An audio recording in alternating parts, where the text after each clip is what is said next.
April 8, 1943. 23:47 hours. Near Amiens, northern France. The moon hung low over the Somme River, a pale coin behind drifting clouds. Below, German engineers worked under blackout hoods, welding supports across a vital bridge, one that carried supply trains to the Atlantic coast.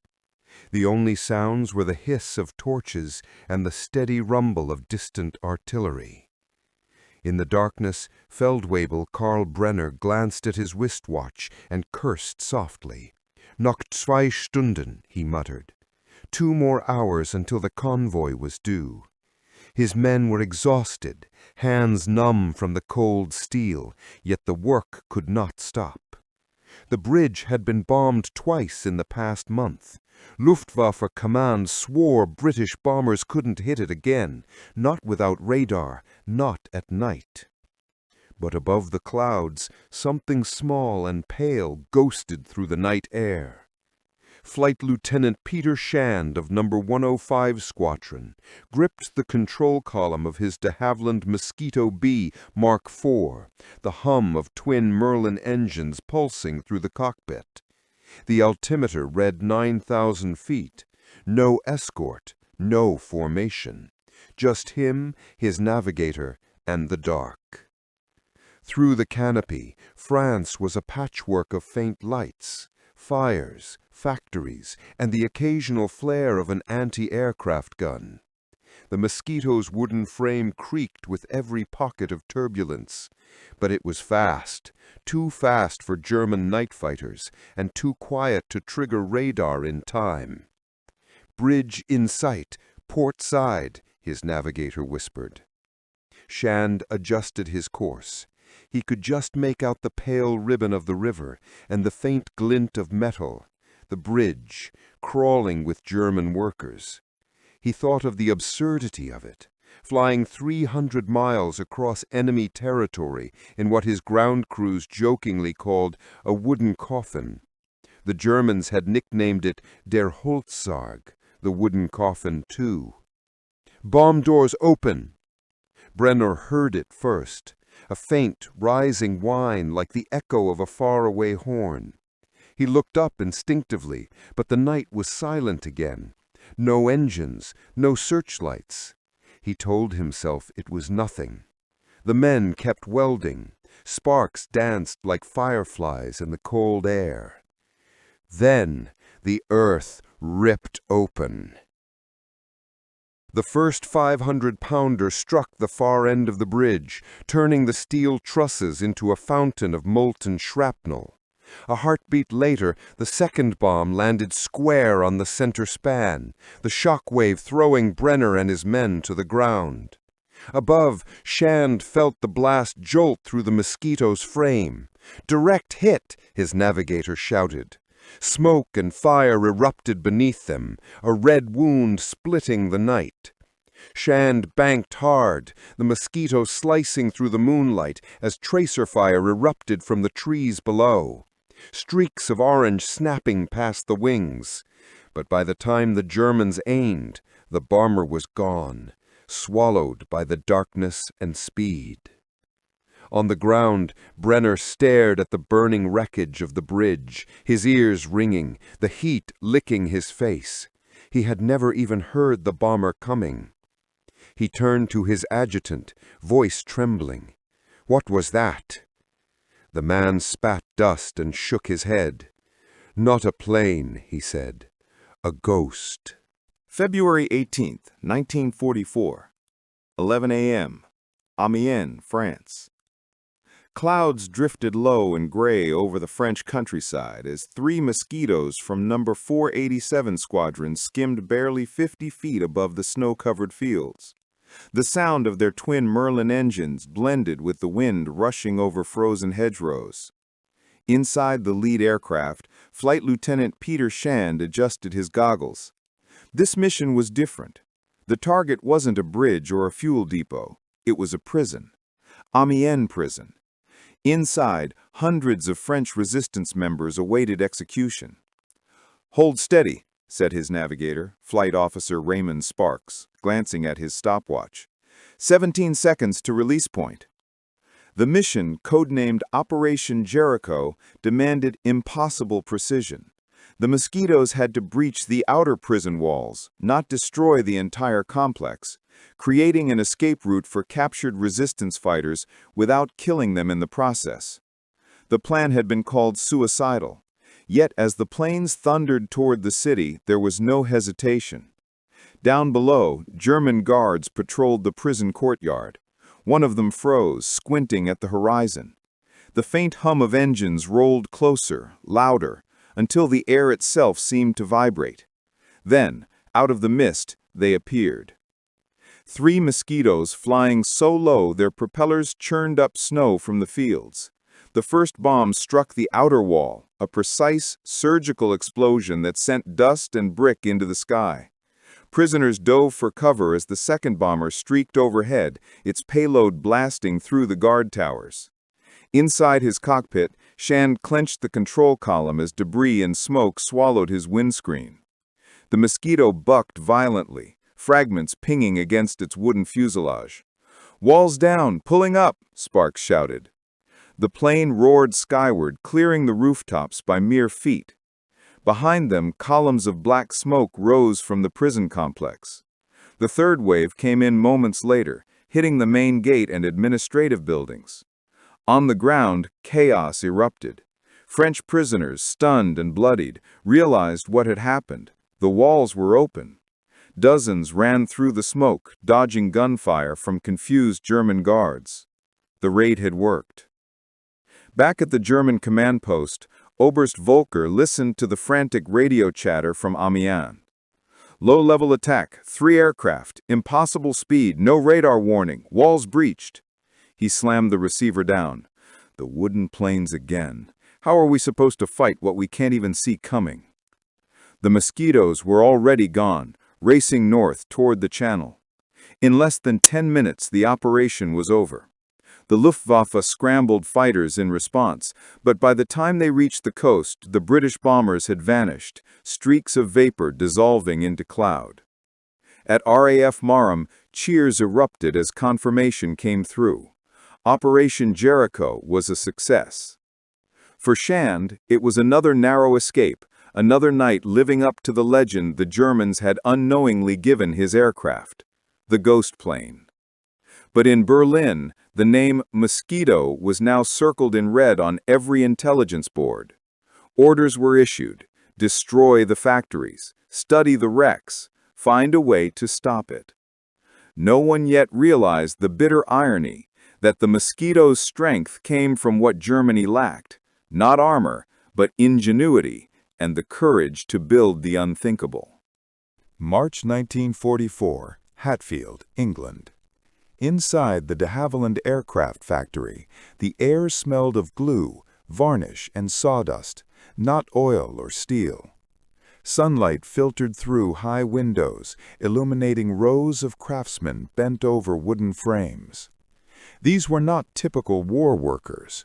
Many were furniture makers, cabinet builders, and carpenters from across Britain, their hands shaping the unlikely weapon that now haunted the skies of Europe, the Mosquito. A foreman, his sleeves rolled up, guided a young apprentice as they curved thin layers of birch veneer around a mold. "Remember," he said, tapping the form lightly, "the strength's in the layers, not the weight." Nearby, women in blue coveralls brushed adhesive onto plywood sheets with practiced precision. The hum of small tools and quiet conversation filled the hangar, interrupted only by the rhythmic hiss of steam presses curing wooden fuselages. Unlike other bombers, there was no armor plate, no gun turrets, no metal bulk. Every inch of the Mosquito was designed for speed and silence. Its body was molded from 2 half-shells of plywood, bonded together like the halves of a clamshell, an aircraft born from furniture making rather than foundries. De Havilland's engineers had fought for this design. When they'd first proposed an unarmed all-wood bomber to the Air Ministry in 1938, the idea had been dismissed as madness. "It'll burn before it fights," one officer had scoffed. But Geoffrey de Havilland and his chief designer, R.E. Bishop, believed otherwise. They saw potential where others saw fragility, a plane so fast it wouldn't need guns. Now, that gamble had rewritten air warfare. On the factory floor, a completed Mosquito fuselage was lifted carefully onto its landing gear. Mechanics installed the twin Rolls-Royce Merlin engines, polished to mirror finish.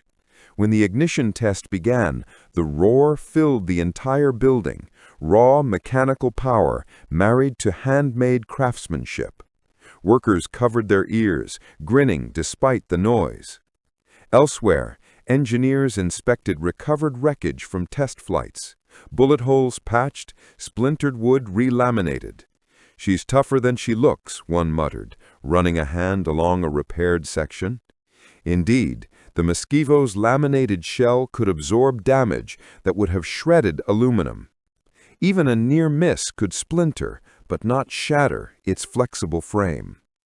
By the end of 1944, production was running around the clock. Factories in Britain, Canada, and Australia churned out dozens each week. Mosquitoes served as bombers, reconnaissance planes, and night fighters, each variant faster than most of the enemy's interceptors. In Berlin, intelligence reports arrived daily, all carrying the same unnerving refrain: the British wooden plane continues to evade radar and interception. To the men and women at Hatfield, those reports were more than numbers. They were proof that craftsmanship, ingenuity, and speed could outmatch brute force. As one poster hanging over the assembly line read, "Built of wood, flies like lightning." That night, when the last shift ended, the hangar lights dimmed. Rows of freshly finished Mosquitoes stood in silence, their smooth wooden skins gleaming faintly under the lamps. They looked less like machines of war and more like ghosts waiting for flight. The ghosts that radar couldn't see, the ghosts that changed the war. January 30th, 1943, Berlin, Germany. Snow flurries danced through the gray air as sirens began to wail over the German capital. Inside the city's ornate broadcasting hall, rows of microphones were lined up beneath banners bearing swastikas. It was a day of triumph, the 10th anniversary of Hitler's rise to power, and propaganda minister Joseph Goebbels was scheduled to deliver a live address across Europe. But above the clouds, something was coming. At 11:01 a.m., a formation of 4 Mosquitoes from No. 105 Squadron broke through the overcast sky, engines snarling against the wind. Their target, the very heart of Nazi propaganda. Flight Lieutenant Ted Sizemore, leading the raid, squinted through the gun sight as Berlin's skyline appeared. The Brandenburg Gate, the Reichstag, and the tall spire of the broadcasting tower. He could almost hear the faint echo of Goebbels' voice below. "Target in sight," his navigator said quietly. Sizemore's gloved hand hovered over the bomb release switch. "Let's ruin his speech." The first bomb hit the building next door, a calculated miss designed to shatter windows and force an evacuation. Seconds later, a second Mosquito dropped its payload, exploding directly behind the hall. Goebbels' broadcast cut off mid-sentence. Across Berlin, the radio went dead. For the next several minutes, chaos reigned. Luftwaffe gunners fired blindly into the clouds, unable to track the British bombers. The city's radar screens, calibrated for metal aircraft, showed nothing but static. To the German operators, it was as if the attack came from nowhere. The Mosquitoes roared low over the rooftops, engines howling between plumes of smoke. Office workers and soldiers scattered for cover as the plane skimmed so close their shadows raced along the walls.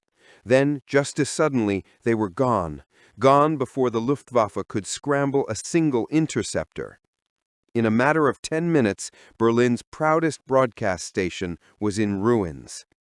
That same afternoon, the British Air Ministry prepared a second surprise. As German crews worked to repair the damage, a new formation of mosquitoes streaked across the North Sea and struck again, this time hitting the Luftwaffe's main air command headquarters at Tempelhof. The timing was deliberate. The moment Hermann Göring began his anniversary speech, the bombs fell, forcing him to flee the podium. When the news reached London, it spread through the halls of the RAF like wildfire. 2 precision raids, one day over the most heavily defended city in Europe, carried out by unarmored wooden aircraft. At the German High Command, Göring's fury was volcanic. He summoned his officers that night, slamming his fist against the table. "What kind of aircraft does the British have that flies faster than our fighters, higher than our guns, and is made of wood?" No one answered. No one dared. For Peter Shand and his fellow Mosquito pilots, the Berlin raid became legend, not because of the destruction it caused, but because of what it proved: that the Reich's defenses, once thought impenetrable, could be humiliated by craftsmanship, courage, and a plane the enemy had called a toy. From that day onward, even the Luftwaffe's most hardened veterans had a new name for the Mosquito: der Geisterjäger, the Ghost Hunter. Spring 1944, RAF Marham, England. The early morning fog clung to the tarmac like a ghostly veil as rows of mosquitoes lined up for takeoff. Pilots, fresh from training and newly commissioned, moved with tense precision. Flight Lieutenant Peter Shand and his fellow veterans watched from the control tower, their eyes scanning every detail: the gleam of polished wooden fuselages, the careful alignment of twin Rolls-Royce Merlin engines, the glint of instruments under the frost-coated glass canopies. Instructors barked orders over the roar of engines. Young pilots climbed into cockpits, checking maps and bomb sites, adjusting oxygen masks, and running through checklists. Every hand movement, every instrument reading was drilled until instinctive. The lesson was clear. The Mosquito demanded skill, nerve, and absolute focus. A single error could be fatal at low altitude. Shand guided one trainee through the nuances of low-level flight. "Remember," he said, voice barely audible over the wind, "she's fast, she's light, but she's not invincible. Respect the plane, respect the target, and above all, trust your instincts. That's how we make the impossible happen." The young pilot nodded, hands gripping the control column. The Mosquito ahead of them took off, slicing through the fog, leaving a trail of mist that sparkled in the pale sunlight. Others followed, engines humming in perfect synchrony, like a ballet of precision and speed. Below, mechanics prepared bomb loads and performed final inspections. Each ordnance crate was checked twice, each panel of wood inspected for cracks or weakness. The wooden airframe that so terrified the Germans required constant vigilance. Its strength was in craftsmanship, not armor. By mid-morning, the first formation had completed a series of practice bombing runs over a frozen river. The Mosquitoes glided low, turning, banking, and releasing mock payloads onto target markers. Tracer rounds from anti-aircraft simulators arced into the sky, and the pilots weaved through them with skill that only experience could forge. Every successful pass reinforced confidence. Every error, however minor, became a lesson etched into muscle memory. As the sun climbed higher, Shand observed the trainees from the control tower. He knew that soon these young pilots would carry the legend of the ghost plane over occupied Europe. They would fly into night skies, over bridges, prisons, and factories, relying on speed, precision, and courage rather than armor.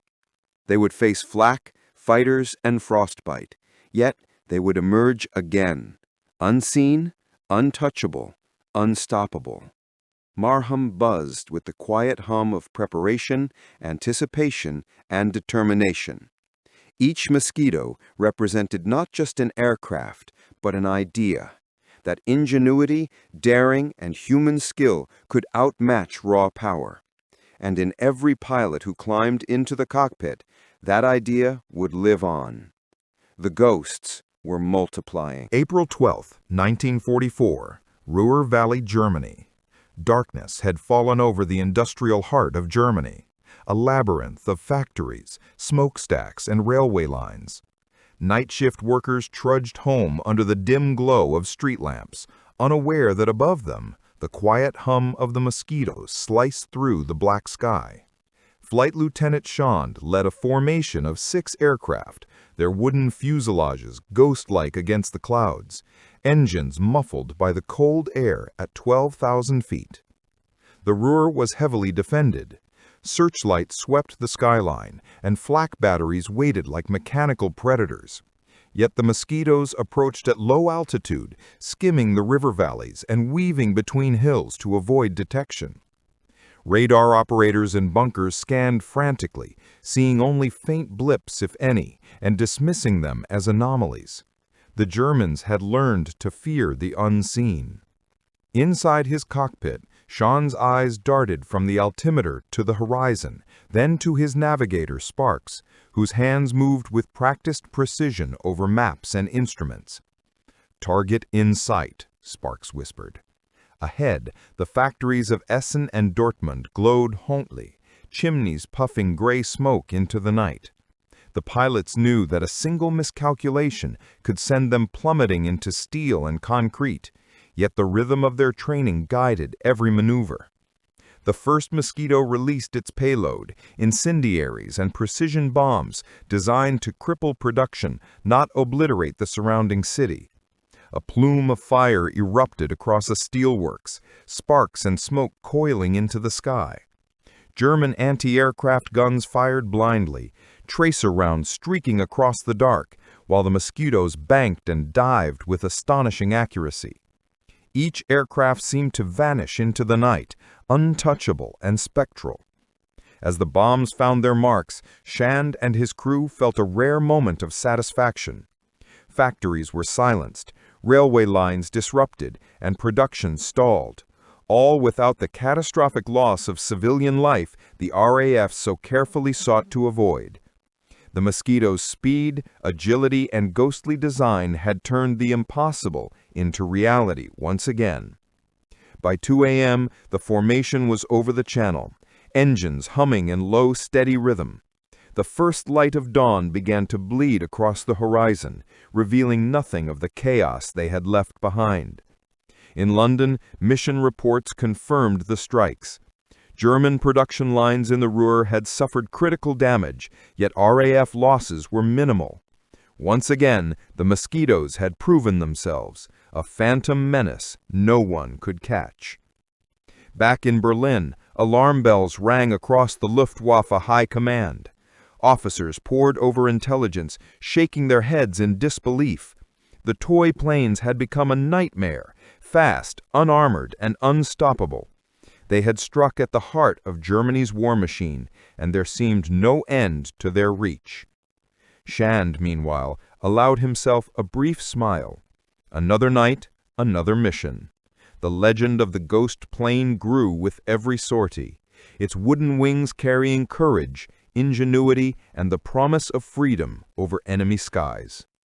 June 6, 1944, Normandy, France. The pre-dawn sky over the beaches was a bruised gray, streaked with the faint glimmer of artillery flares and searchlights probing the clouds. Flight Lieutenant Peter Shand and his crew lined up their mosquitoes on the tarmac at RAF Hunsdon, engines rumbling softly in anticipation. Today was D-Day, and the wooden ghosts that had haunted German defenses for years were about to play a pivotal, if covert, role. Unlike the massive Lancaster and Halifax formations pounding the coast, mosquitoes flew precision missions, scouting enemy positions, suppressing radar stations, and delivering pinpoint strikes on artillery batteries. Their task required absolute focus.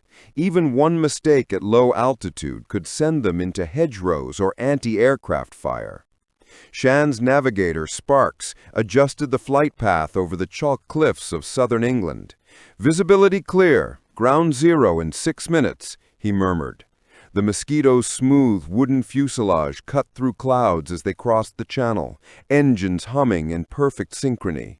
Below, the Normandy coast unfolded like a map, cliffs, beaches, and fields dotted with enemy fortifications, interlaced with hedgerows that would soon see the fiercest fighting of the war. The first target was a German radar installation perched atop a cliff. Shan's hands flew over the controls, banked low, and released a small payload of demolition charges with surgical precision. A muffled explosion sent debris tumbling down the cliffside. From above, the German soldiers were just figures frozen by surprise, unable to track the fast, low-flying aircraft. The radar station was destroyed without alerting the wider coastal defenses. Next, they swept toward artillery positions inland. The Mosquitoes threaded narrow valleys, dodging flak bursts while releasing tiny, accurate bombs that silenced guns pointing toward the beaches. Smoke and fire spiraled upward, silhouetting the wooden aircraft against the dawn. Ground troops later reported that several key positions had been rendered ineffective just minutes before the Allied landings, a fact unknown to the Germans, who assumed the Mosquitoes were simple reconnaissance planes. As the day progressed, more formations joined the offensive. Mosquitoes carried messages, reconnaissance photographs, and occasionally small bomb loads aimed at rail junctions and bridges to delay reinforcements from reaching the beaches. Each sortie was brief, violent, and precise. The Mosquitoes were everywhere and nowhere, vanishing into clouds faster than German radar could react. Back at the Luftwaffe command centers, panic was mounting. Reports of phantom aircraft flying low and striking targets across Normandy without warning appeared on every officer's desk. Oberst Volker, still haunted by previous raids, muttered that these planes were no longer merely toys. They were a strategic weapon capable of turning the tide before the Allied troops even set foot on the sand. By evening, Shand and his crew returned to base, engines smoking from the intensity of low-level flight. Ground crews swarmed to refuel and inspect the wooden fuselages. Though the Mosquitoes had escaped unscathed, every plane bore scratches, bullet holes, and dents, reminders of just how close they had flown to enemy fire. Yet the impact of their missions was undeniable. German defenses were crippled, and Allied troops had advanced further inland than anticipated. That night, over the Channel, the crews allowed themselves a moment of quiet reflection. The wooden ghosts had delivered yet another miracle, demonstrating the unparalleled combination of speed, ingenuity, and courage. Normandy would be remembered for the beaches and the tanks, but for those in the air, it was also the day the Mosquitoes struck silently and invisibly, a phantom force shaping history from above. Summer 1944, England and occupied Europe. While the Mosquito's speed and wooden frame earned it fame among enemy lines, the true story of its success lay equally in the hands of its pilots and engineers. In RAF Marham, a classroom buzzed with the quiet hum of chalk on blackboards and murmurs of young recruits learning to fly the ghost plane. Flight Lieutenant Peter Shand addressed a group of fresh pilots, pointing to a detailed schematic of the Mosquito. "Every inch of this aircraft is designed for survival," he explained. "She's unarmored, yes, but that's why she's fast. That's why she's unpredictable. Respect her speed, respect the wood, and she'll carry you out of almost anywhere." Across the country, in Hatfield and other factories, men and women bent over layers of birch plywood, glue, and varnish. Precision was paramount. A millimeter too thick or too thin could compromise the entire aircraft. Apprentices learned to shape curved fuselage panels, and furniture makers adapted their craft to planes that would outmaneuver Messerschmitts and Focke-Wulfs. Night after night, workers tested adhesives, repaired splintered wings, and inspected Merlin engines. Their efforts were invisible to the public, yet each mosquito bore the signature of countless hands working with skill, care, and ingenuity. For the pilots, each sortie was a test of nerves, skill, and instinct. Flying low at treetop height, through enemy fire, frost, and darkness, the Mosquito demanded complete trust between aircrew and aircraft. Radar operators in Berlin might call them wooden toys, but for those who flew them, the plane was as alive as any comrade. One miscalculation, one hesitation, and a wooden frame could be torn apart by flak. Yet time and time again, crews returned, some battered and shaken, but alive. Letters from liberated French towns revealed the human impact of the Mosquito's missions. Resistance fighters who had escaped execution or captivity often described in awe how ghost planes had struck the heart of German defenses with precision and courage. The aircraft had become more than a tool of war. It had become a symbol of hope, ingenuity, and daring. In the offices of the Air Ministry, intelligence officers analyzed reports and photographs. They noted the Mosquito's unparalleled versatility. Bombers, reconnaissance planes, night fighters, pathfinders, all born from the same unarmored wooden frame. Recommendations for new variants and improvements were drawn up almost weekly. Every adjustment, a reinforced wing spar here, a new instrument there, was a collaboration between engineers, mechanics, and pilots. By late 1944, as the Allies pressed into Germany, the Mosquito and its crews had become legends, feared by the Luftwaffe, revered by the Allies, and respected even by civilians who glimpsed them at night, silent and ghost-like above European skies.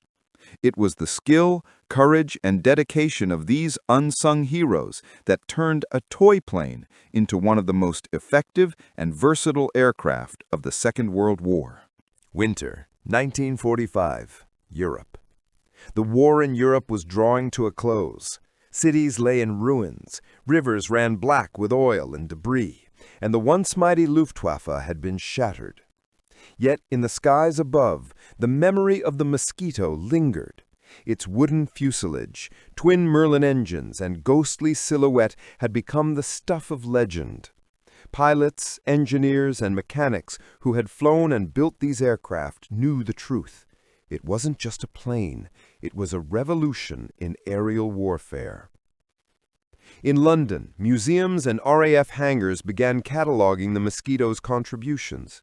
Every mission, from the bridge raids of 1943, the daring prison strike at Amiens, the Berlin operations, to the precision bombing over Normandy and the Ruhr, was studied and archived. Reports highlighted one recurring theme: speed, precision, and ingenuity often outweighed brute force. While heavy bombers devastated cities, the Mosquito struck with surgical accuracy, reshaping strategy and inspiring new generations of aircraft design. Veteran pilots gathered at reunions, swapping stories over steaming mugs of tea. Flight Lieutenant Peter Shand recounted the nights when radar seemed blind, when German gunners chased shadows, and when wooden wings carried courage over enemy lines. Mechanics who had patched bullet holes, reinforced splintered frames, and monitored engines smiled quietly. They had touched history with their own hands. Each aircraft bore the fingerprints of men and women whose work had never been visible in photographs or newsreels, yet whose impact had been decisive. Across Germany, debriefings and intelligence reports confirmed what the Allies already knew. The Mosquito had redefined aerial combat. Pilots feared it. Radar operators were baffled by it, and commanders could not anticipate its speed. It was called the Der Geisterjäger, the Ghost Hunter, and it lived up to its name. Wooden, unarmed, and seemingly fragile, it had become one of the most feared aircraft of the war. By the late 1940s, as peacetime returned, the Mosquito continued to inspire aircraft design. Engineers studied its lightweight construction, laminated wood fuselage, and balance of speed and agility. Military academies used it as a case study in innovation, showing how courage, creativity, and engineering could overcome conventional limitations. For those who had flown it, maintained it, and built it, the Mosquito was more than a machine. It was a symbol that ingenuity could outmatch brute force, that daring could succeed where caution failed, and that even the most unlikely materials, wood, glue, and skilled hands, could shape the outcome of history. And so, the ghost plane lived on, in stories, in photographs, and in the skies of memory. A reminder that sometimes the smallest, lightest, and quietest among us can leave the loudest mark on the world.